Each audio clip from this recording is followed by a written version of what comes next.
Okay, so here's our pelvic curl. We are going to set up in a lying position. Your heels are lining up with your sit bones. You kind of want to be able to touch your heels with your fingertips.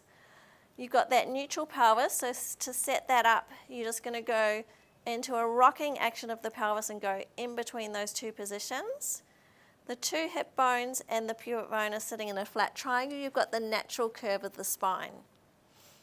We're going to take our arms down by our sides. Now our arms are really active. You can see the back of my arms are working. And then ground your feet, press into the big toe and the second toe. That's going to activate your inner thigh, and you need that connection to activate your transverse abdominis. Take a breath in. Ribs expand outwards. As you exhale through the mouth, start to create the pelvic tilt using your abdominals. Keep exhaling as you roll up through the vertebra, coming up to a bridge position. You should have a line from your pubic bone to your sternum. Take a breath in. On the exhale, keep the pubic bone lifted and towards you as you start to roll down slowly, softening those ribs, keeping or imprinting every vertebra one by one down into the mat. Breath in.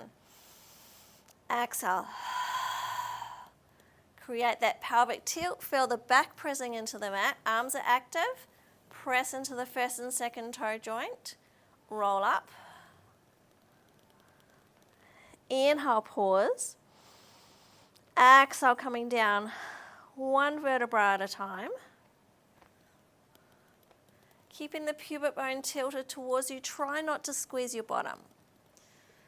Inhale. Exhale.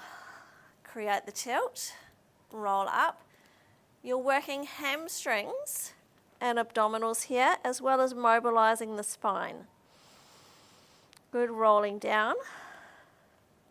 Good, really good to do this exercise every day, just to loosen up those lower backs. Going to improve your posture as well. One more like this, and you're going to create that tilt as you exhale. Press into those big toes. Roll up. Arms are active. Feel those hamstrings. Send your knees away from you. Breath in. Exhale. Coming down. Imprinting every vertebra. You could put a ball in between your legs or like a cushion or something just to help you engage those inner thighs a little bit. That's your pelvic curl.